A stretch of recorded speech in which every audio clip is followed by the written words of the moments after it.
Bismillahirrahmanirrahim. Assalamualaikum warahmatullahi wabarakatuh. Alhamdulillah, wassalatu wassalamu ala Rasulillah ibni Abdillah, la haula wala quwwata illa billah. Rabbi shrah li sadri wa yassir li amri wahlul 'uqdatam min lisani yafqahu qawli. Rabbana ighfir lana wa liwalidayna warhamhuma kama rabbayana shighara. Amin. Baik, saudara-saudara sekalian, kita bertemu kembali di kuliah daring. Kita sekarang sudah musimnya kuliah daring, tidak darat. Bismillah. Langsung saja karena ini menggunakan video, jadi mungkin terbatas. Bismillahirrahmanirrahim. Pada pertemuan minggu ini kita akan membahas fikih muamalah bab tentang ju'alah. Kalau kemarin kita telah membahas bab tentang ijarah, maka yang hampir sama dengan ijarah itu adalah ju'alah. Ju'alah sendiri kita di kehidupan sehari-hari kita kenal dengan kata sayembara. Nah, kata ju'alah, ada yang mengatakan juga ji'alah, sama aja ya, ada ju'alah, ada ji'alah. Itu secara bahasa, secara etimologi diartikan sebagai upah, nama sebuah upah atas suatu pekerjaan yang telah dilakukan oleh seseorang. Jadi hampir sama dengan ijarah kemarin, bahwa ijarah bimakna ujroh juga bisa. Sama dengan wadi'ah bimakna muda. Itu secara bahasa. Secara bahasa. Kemudian bagaimana secara istilah? Maka ju'alah secara istilah itu adalah suatu komitmen dari seseorang untuk memberikan upah, ya, komitmen dari seorang untuk memberikan upah atas sayembara tertentu. Upahnya tentu harus tertentu, harus diketahui upahnya, kemudian untuk suatu pekerjaan tertentu atau sayembara gitu. Baik pekerjaan itu tertentu atau pekerjaan itu tidak tertentu. Baik pekerjaan itu maklum atau pekerjaan itu majhul. Dan komitmen untuk memberikan upah yang maklum, yang diketahui atas suatu sayembara untuk melakukan perbuatan yang maklum diketahui, atau perbuatan yang tidak maklum atau majhul tidak diketahui, kepada orang. Memberikan upah kepada siapa? Kepada orang yang maklum, muayyan maksud saya, pada orang yang tertentu, atau juga kepada orang yang majhul, tidak tertentu. Itu yang dimaksud dengan ju'alah. Jadi komitmen dari seseorang, saya misalnya, untuk memberikan upah yang maklum, upah yang diketahui. Berapa kira-kira mau berapa? Atas suatu sayembara, atas suatu pekerjaan. Pekerjaannya itu bisa maklum, yakni misalnya menemukan flash disk saya yang hilang. Ya, jadi itu namanya maklum, beberapa pekerjaan yang maklum dibatasi atau tidak dibatasi, apapun, nah gitu, mengerjakan pon. Jadi kalau sudah ketemu misalnya flash disk saya di RKBC, atau saya bisa pokoknya menemukan flash disk saya nggak tahu flash disk saya itu hilang di mana gitu, itu majhul. Kepada orang yang ditentukan, muayyan. Jadi anak FKIS saja misalnya, itu muayyan berarti ini sayembara saya, komitmen saya hanya kepada anak FKIS, tidak kepada anak di luar FKIS. Gitu. Atau tidak muayyan, tidak ditentukan, bisa juga majhul, bebas siapapun. Jadi saya bikin bahasa umum begini, saya akan memberikan upah 100.000 bagi siapapun yang menemukan flash disk saya. Ini sangat umum. Sangat umum. Pertama, pekerjaannya tidak maklum, majhul. Pokoknya flash disk gitu. Dimanapun sudah. Dan kepada siapapun itu. Entah itu anak FKIS atau di luar FKIS. Tapi upahnya harus ditentukan. Berapa itu? Tadi sudah ditentukan 100. Jangan sampai tidak ditentukan upahnya. Itu yang terpenting dalam ju'alah. Terkait pekerjaannya, boleh maklum, boleh majhul.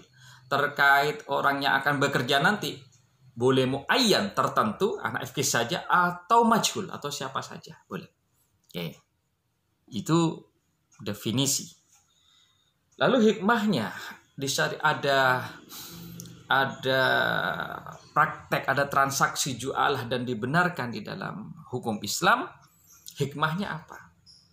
Hikmahnya ini sebenarnya alternatif dari akad ijarah, di mana jualah ini lebih lentur, lebih dinamis daripada akad ijarah. Karena kalau akad ijarah itu upahnya harus maklum, sama jualah juga harus maklum gitu. Upahnya harus maklum. Kemudian kalau di ijarah, orang yang bekerja itu harus jelas siapa yang bekerja.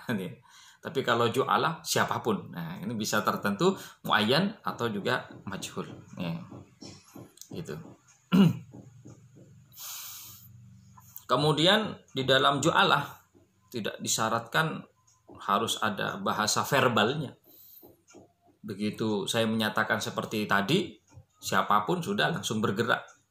Jadi qabulnya itu tidak harus disampaikan verbal, saya terima tantangan Anda, saya terima sayembara Anda, tidak harus menyatakan seperti itu, langsung aja gerak cepat. Nah, gitu. Itu lebih lentur. Gitu. Kemudian di dalam sebagian kasus iwat gantinya itu bisa majhul, sedangkan dalam ijarah itu harus maklum.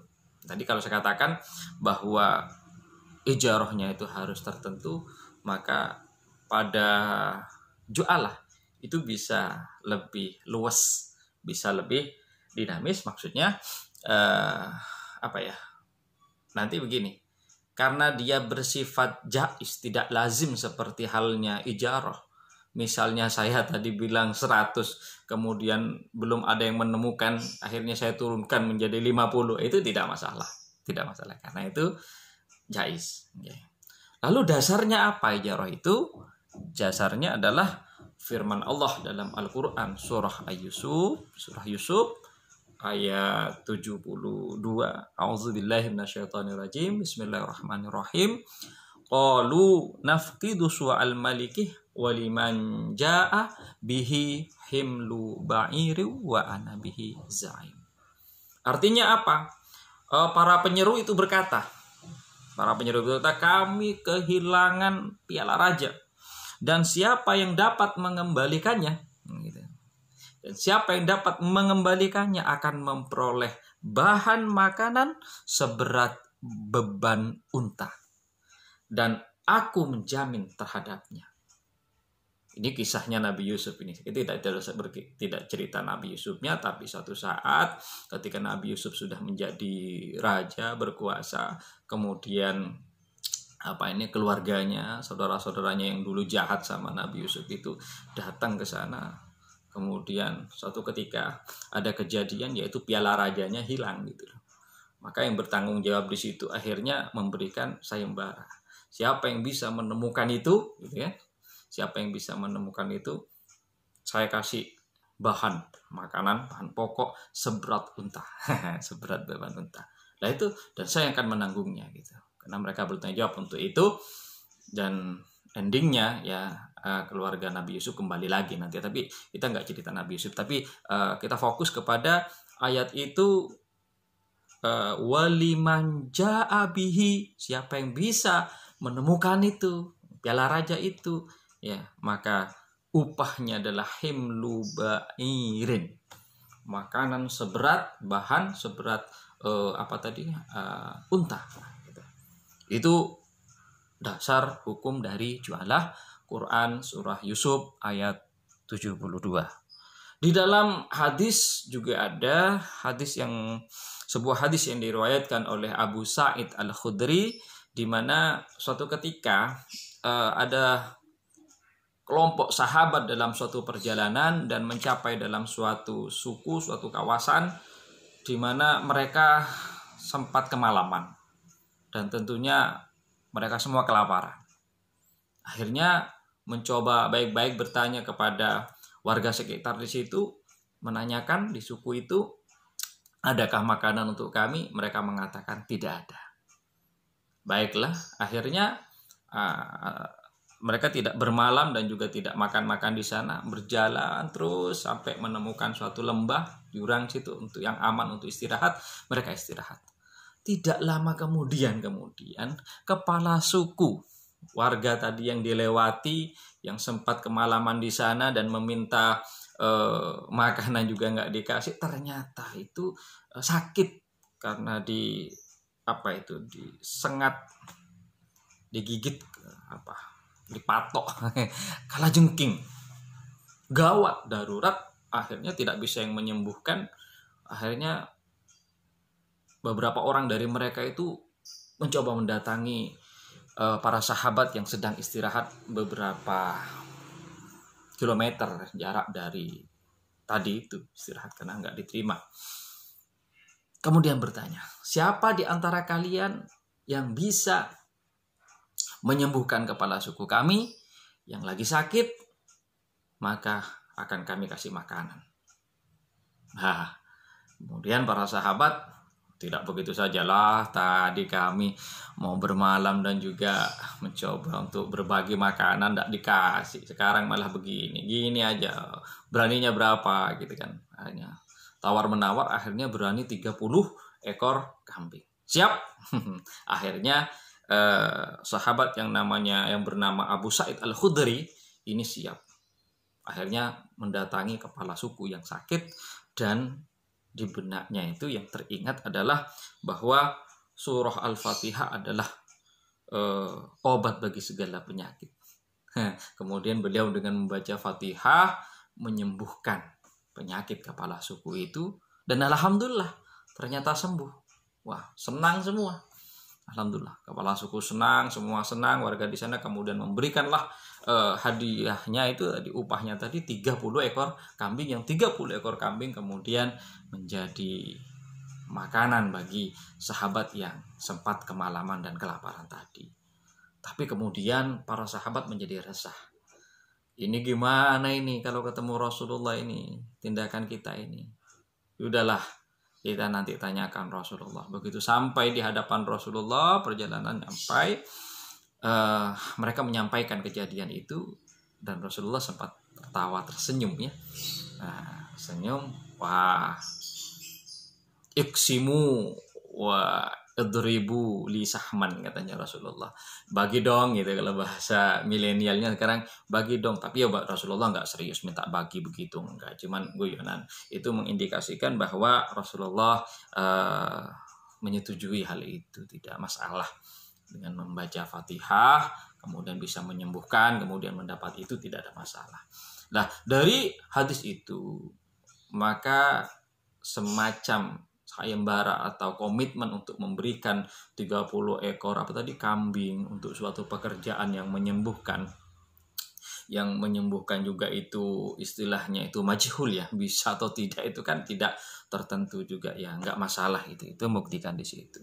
Kedua, bahwa menyembuhkan orang sakit dengan bacaan Al-Fatihah juga dibenarkan. Nah, ini subhanallah. Ini dasar hukum daripada ju'alah. Selanjutnya, apa rukun dan syarat daripada ju'alah? Seperti halnya rukun akad yang lain, bahwa ju'alah termasuk akad, maka harus memiliki akidain, maka harus memiliki ma'qud alaih, maka harus ada juga syighah. Oke, yang pertama, akidain dalam ju'alah itu disebut dengan ja'il dan maj'ul lahu. Ja'il dan maj'ul lahu. Siapa ja'il? Ja'il adalah orang yang berkomitmen untuk memberikan upahnya. Nama upahnya disebut dengan ju'luh atau ju'alah. Sementara yang kedua adalah maj'ul lahu. Siapa maj'ul lahu? Maj'ul lahu orang yang siap melaksanakan apa yang diinginkan oleh ja'il tadi itu. Jadi kalau kasus pada Abu Sa'id Al-Khudri tadi itu, para sahabat Abu Sa'id Al-Khudri dan kawan-kawan itu disebut maj'ul lahu. Sementara kepala suku suku yang berkomitmen untuk memberikan 30 ekor kambing itu disebut dengan ja'il. 30 ekor kambingnya itu disebut dengan ju'alah atau ju'lunya. Baik, itu rukun akad yang pertama, akidainya yaitu ja'il dan maj'ul lahu. Rukun yang kedua adalah ma'qud alaihnya, kita sebut dengan ju'lu dan amal. Ju'lu itu upahnya, amal itu perbuatannya. Ju'lu itu, okay. Ju'lu dan amal. Okay.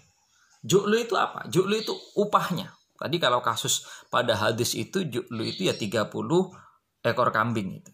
Ya. Upah yang dijanjikan oleh ja'il. Oke. Okay. Ju'lu dalam akad sayembara itu harus memiliki nilai maliyah, nilai materi. Harus juga maklum secara nominal, secara qadriyah, bukan juz'iyah, bukan secara persentase. Maka ngasih 30 ekor kambing, ya jelas gitu loh. Ngasih 300.000, jelas. Jangan sampai persentase. Kecuali boleh persentase kalau jelas. Contohnya begini. Kalau di Madura itu kan pengusaha besi tua misalnya ya. Kemudian ada kapal tenggelam. Kemudian kita kasih sayembara begini. Siapa yang bisa menemukan kapal selam itu akan saya kasih 4 juta. 4 juta. Kemudian ini yang boleh. Kenapa? Karena ju'lunya, upahnya yang dijanjikan itu diketahui tertentu secara qadriyah, secara nominal, tidak persentase atau juz'iyah. Yang nggak boleh itu kalau juz'iyah. Juz'iyah contohnya gimana? Siapa yang menemukan kapal karam itu, ya, maka saya kasih 10%-nya. Itu tidak boleh. Kenapa? Karena upahnya nggak jelas. 10% dari apa? Dari berapa? Kecuali sudah diketahui kapal yang karam itu ada di sekitar sini. Kemudian ketika diketahui di situ beratnya sekian ton misalnya, kemudian maka 10% dari ton itu kan sudah ketahuan, itu tidak masalah. Tapi kalau berat dari kapal yang karam yang dijadikan sayembara itu tidak diketahui, maka upah yang bersifat persentase itu tidak boleh. Sekali lagi, jadi upahnya ju'luhnya itu harus maklum, harus diketahui secara nominal, secara qadariyah, bukan secara juz'iyah. Oke. Kemudian apabila ternyata kita melakukan akad sementara ju'luhnya itu tidak sah dan sudah kadung dilakukan, ya nggak usah khawatir, maka ju'luhnya menjadi ujroh misil. Biasa berlaku itu berapa gitulah gitu. Kalau misalnya ternyata ada yang tidak sah di dalam akad ju'luh itu, maka ju'luhnya ya tidak berlaku yang disampaikan itu, tapi kemudian ujroh misil, upah yang berlaku umum di sana itu berapa, ya pakai standar umum gitu ini upahnya.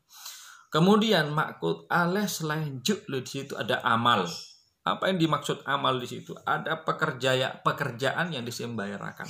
Tadi kalau ada kasus pada hadis itu amalnya adalah menyembuhkan kepala suku yang kena gigit atau kena bisa kalajengking tadi itu amalnya.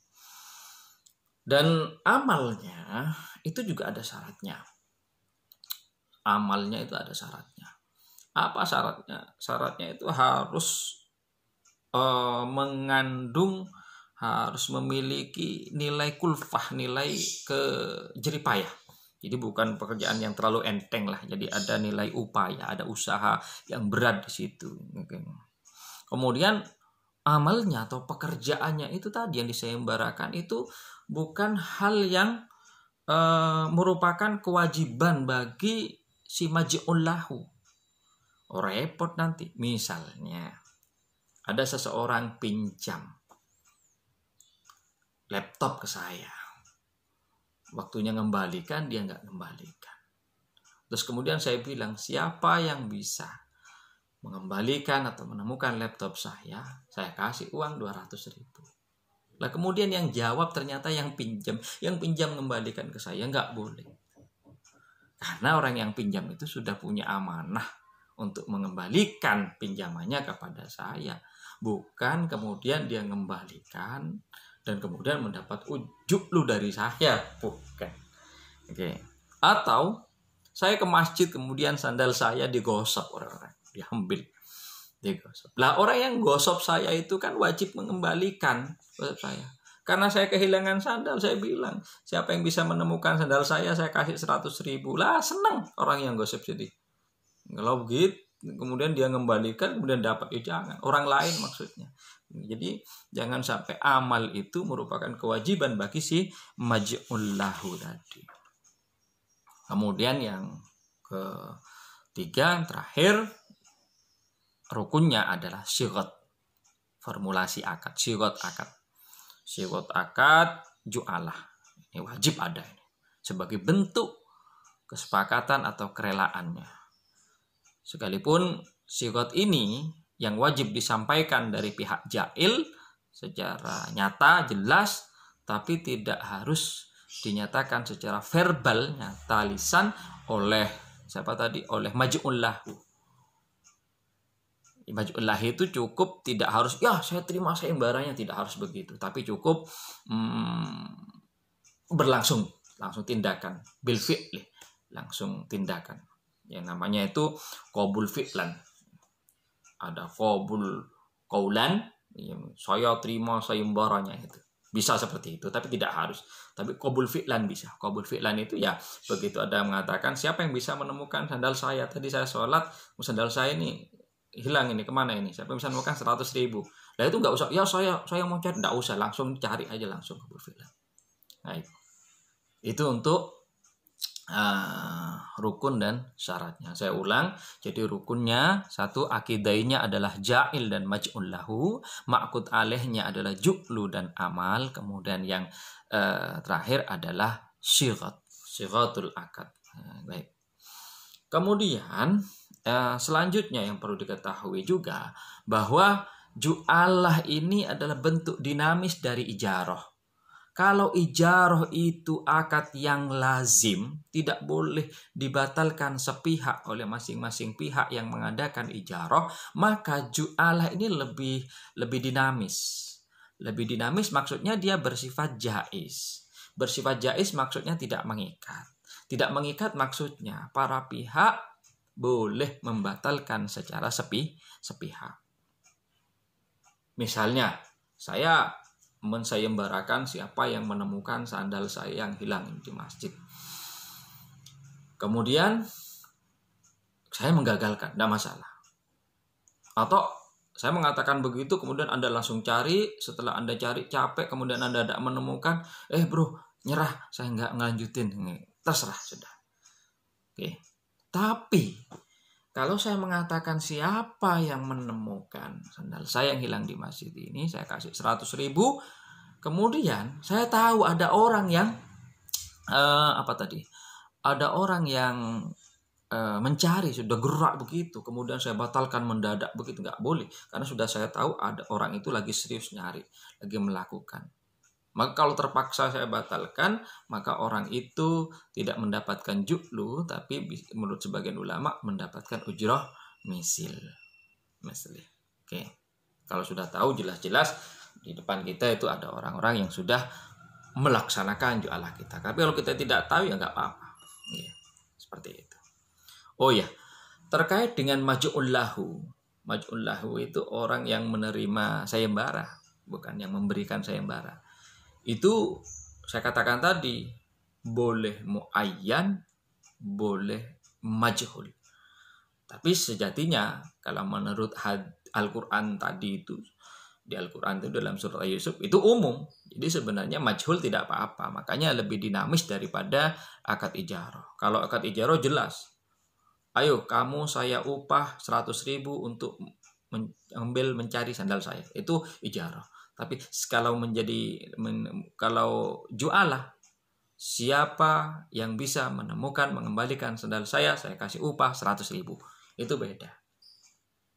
Maka kalau ju'alah, kalau ijarah maksud saya mengupah orang yang jelas dengan nominal yang jelas, 100.000 untuk orang tertentu. Tapi kalau ju'alah, uangnya jelas 100.000, tapi siapa kepada siapa yang menemukan itu bebas. Gitu. Bahkan uniknya nih, dinamisnya akad ju'alah ini, bahkan anak kecil yang wairu mutlakit tasarruf, yang tidak mutlakut tasarruf itu pun tidak apa-apa anak kecil. Orang gila pun tidak apa-apa. Itu dari begitu dinamisnya akad ju'alah. Dia anak kecil, orang gila itu melakukan sayembara, begitu saya mengatakan begitu nyari tidak apa-apa. Tapi dengan catatan kalau misalnya yang itu ditentukan ayat tertentu, itu anak kecil atau orang gila, anak kecilnya itu kita nilai mampu gitu, punya potensi lah gitu. Demikian juga orang gila, gilanya itu dari sebelum saya akad memang sudah gila. Tapi kalau baru saya ngomong kemudian dia gila, ya lain itu, jadi batal. Tapi kalau saya ngomong, ini kok yang ada di sini orang gila sama anak kecil. Boleh, bisa nggak ya saya ngakati mereka menjadi maj'ul lahu saya sembara di sini? Boleh, dengan catatan anak kecilnya itu punya potensi, kecerdasan lah gitu. Kemudian orang gila itu masih ada sisa-sisa kesadarannya. Maka saya berjualah di situ tidak apa-apa. Muayyan, tapi kepada orang-orang yang seperti itu kira-kira boleh nggak? Ya boleh, dengan catatan kalau anak kecil itu masih ada kecerdasannya. Kalau orang gila itu memang gilanya dari sebelumnya sudah, tapi ada sisa kesadarannya. Tapi kalau saya kemudian baru berakad, setelah akad kemudian ada yang saya maj'ul lahunya kemudian gila, lain urusan lagi itu. Baik, saya tegaskan lagi bahwa ju'alah itu sifatnya adalah jaiz. Kemudian bagi maj'ul lahu, bagi orang yang melakukan sayembara ju'alah, yang mencari barangnya tadi menjadi sandal saya misalnya, itu bersifat amanah terhadap barang yang dicari. Ternyata masjidnya di sini sekitar 500 meter baru sandal saya ditemukan oleh si maj'ul lahu. Ditemukan, nah, lalu maj'ul lahu terhadap objek barang yang sandal saya tadi itu sifatnya itu amanah. Amanah maksudnya apa? Dia tidak bertanggung jawab atas barang saya misalnya. Ternyata barang saya itu gara-gara digosok atau diambil orang yang lebih besar dari saya, kemudian sandalnya kendor gitu, lebih besar apa gitu. Yang nemukan tidak di sini, tidak tidak doman, tidak ganti, tidak. Karena sifatnya amanah. Maka kembalikan apa adanya sebagaimana dia menemukan, terlepas apakah sandalnya sekarang sudah lepas talinya atau apa, dia enggak bertanya, kecuali dia menemukan kemudian dia pakai, kemudian setelah mau dikembalikan ke saya kemudian sandalnya lepas, dia tanggung jawab, dia ceroboh. Tapi kalau dia menemukan sandal saya itu 500 meter dari posisi saya, kemudian ditemukannya sandalnya itu sudah lepas, tidak harus mengganti, tidak doman, dia amanah. Oke. Itu yang perlu diperhatikan. Baik. Sementara saya kira begitu. Baik, semoga bermanfaat. Dan yang perlu diperhatikan ini silakan disesuaikan dengan referensi-referensi di hadapan Anda sekalian. Disesuaikan, yang pertama Anda harus menguasai tentang definisinya ya, secara bahasa maupun secara istilah. Yang kedua dasar hukumnya. Yang ketiga adalah rukun-rukunnya. Kemudian setelah rukunnya adalah syarat-syaratnya dari masing-masing rukun itu. Kemudian setelah itu adalah ketentuan-ketentuan lain yang terkait dengan ju'alah. Silakan dipelajari. Ini hanya sekedar pengantar. Pelajari, kemudian insya Allah nanti akan disertakan kuis yang wajib dijawab. Pertemuan ini ada tugas mandiri bagi Anda selain mengerjakan kuis secara online nanti.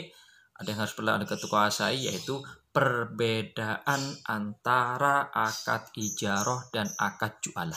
Perhatikan, perbedaan antara akad ijarah dan jualah.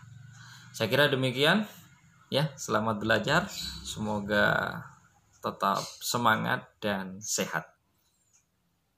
Assalamualaikum warahmatullahi wabarakatuh. HBS FKIS mantap.